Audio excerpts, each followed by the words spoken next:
മുട്ടിന്മേൽ രാത്രി 12 മണിക്ക് ഞാൻ കരയി, കർത്താവേ നിന്റെ നിയമവസ്തു കൊടുത്തൊരു വ്യക്തിയാണ് ഞാൻ.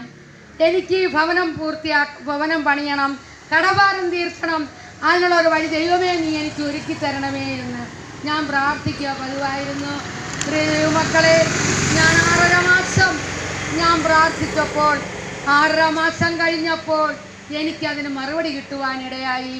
ദൈവം നിനക്ക്, ഞാൻ ഒരു ദൈവദാസനെ പറ്റി എപ്പോഴും പ്രാർത്ഥിക്കുമ്പോൾ കാണുന്ന പതിവാണ്. ആ ദൈവദാസൻ എന്നോട് പറയാണ്, നിനക്ക് ദൈവം മരുഭൂമിയിൽ നീരുറോ തുറക്കാൻ പോവുകയാണ്, നിന്റെ കടം തീരും, ഭവനം പണിയും, ചിലതൊക്കെ നഷ്ടപ്പെടേണ്ട നിനക്ക് നഷ്ടപ്പെടും. ദൈവമക്കളെ, അങ്ങനെ ഞാൻ 17 വർഷം കുവൈറ്റിൽ ചെന്ന് ജോലി ചെയ്ത്, എനിക്ക് മിനിസ്ട്രി വിസയായിരുന്നു. അവിടെ ഞാൻ ജോലി ചെയ്ത് കാശുണ്ടാക്കി, ഞാൻ ഭവനം പണിത് കടഭാരം എല്ലാം തീർത്തു.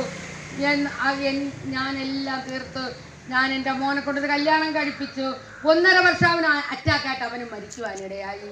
അവനും അവൻ്റെ മക്കളും അവൻ്റെ ഭാര്യ എൻ്റെ കൂടെയാണ്. ദൈവമക്കളെ, ഈ ന്യൂസ് കൊടുത്ത് ഞാൻ താഴെ വെച്ചിട്ടില്ല.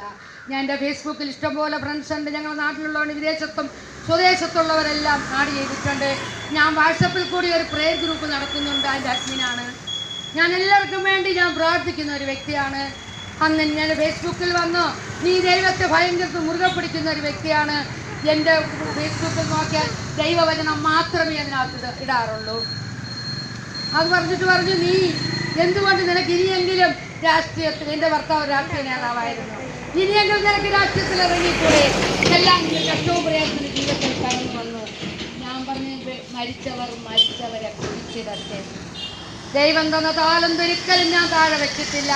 ഞാൻ തിരുവനന്തപുരം മുതൽ ഇടുക്കി വരെ കർത്താവിന് വേണ്ടി ഒറ്റയ്ക്ക് പോകും, ഒറ്റയ്ക്ക് വരും. ദൈവമൊക്കെ എന്നെ ദൈവം കൈവിട്ടിട്ടില്ല. ഇന്ന് ഞാൻ വിധവയാണ്, അനാഥയാണ്. എങ്കിലും ദൈവം തമ്പുരാൻ എന്നെ ഭംഗിയായിട്ട് ചന്തമായിട്ട് ഉചിതമായി വഴി നടത്തുന്നു. അതേ നാം ബൈബിളിലേക്ക് നോക്കുകയാണെങ്കിൽ, അതേ നാം പുതിയ നിയമത്തിലേക്ക് കടന്നു വരുമ്പോൾ മാർക്കോസിന്റെ സുവിശേഷം നമുക്ക് കാണുവാൻ കഴിയും. അവിടെ ഒരു വ്യക്തിയെ നമുക്ക് കാണുവാൻ കഴിയും, ബർത്തിമായ എന്നൊരു കുരുടൻ. അവന് യേശു ക്രിസ്തു അവിടെ കൂടി കടന്നു പോകുന്നു എന്ന് മനസ്സിലാക്കി ഈ കുരുടൻ നിലവിളിക്കാൻ തുടങ്ങി, ദാവീദ് പുത്രാ, എന്നോട് കരുണ തോന്നണമേ എന്ന്. പ്രിയ ദൈവവേദനെ, നിനക്ക് കരയുവാൻ കഴിയുമോ? ആ ദാവീദ് പുത്ര എന്ന് വിളിച്ച ആ കുരുടൻ വിളിച്ചതുപോലെ നിന്റെ ആവശ്യങ്ങളെ നിനക്ക് ദൈവത്തിൽ നിരത്തി വെക്കുവാൻ കഴിയുമോ? നിനക്ക് കരയുവാൻ കഴിയുമോ? എങ്കിൽ നിശ്ചയമായിട്ട് നിനക്ക് വിടുതലേക്കും. നിനക്കൊരാവലാതി പറയാനുണ്ട്. ദൈവവേദനേ, എനിക്ക് ഭവനമില്ല, എനിക്ക് കടഭാരമുണ്ട്, എനിക്ക് മക്കളെ കെട്ടിച്ചു കൊടുക്കുവാൻ നിവർത്തിയില്ല, വിദ്യാഭ്യാസം പൂർത്തിയായി, പൂജയ്ക്ക് വേണ്ടി കാത്തിരിക്കുന്നു, ഞങ്ങൾക്ക് കിട്ടുന്നില്ല. ദൈവമക്കളെ, കരയേണ്ടവൻ്റോട് കരയേണ്ട രീതിക്ക് ചോദിച്ചാൽ ആ കണ്ണുനീരിനെ വിലമതിച്ച് നമുക്കതിന് മറുപടി തരിക തന്നെ ചെയ്യും. അതെ, ഞാൻ ഇന്ന് വരെയും രക്ഷിക്കപ്പെട്ടതിന് ശേഷം ഞാൻ വിശുദ്ധിയിലും വേർപാടിലും ജീവിക്കുന്ന ഒരു വ്യക്തിയാണ്. ഇന്ന് വരെ ഈ പുസ്തകം താഴെ വെച്ചിട്ടില്ല. എന്നെ ആര് വിളിച്ചാലും എല്ലായിടത്തും ഞാൻ പ്രാർത്ഥിക്കാൻ പോകും. ദൈവജനം അവരോട് സംസാരിക്കും. എനിക്ക് ദൈവം ചെയ്ത ഉപകാരത്തെ അവരോട് സംസാരിക്കും. ഇതാണ് എൻ്റെ ജോലി. ദൈവവേദനെ, ആ കുരുടൻ കരഞ്ഞതുപോലെ, ആ ബർത്തിമാ കുരുടൻ കരഞ്ഞതുപോലെ നിനക്ക് കരയുവാൻ കഴിയുമോ? നിശ്ചയമായിട്ടും അവനൊന്നും ചോദിച്ചില്ല.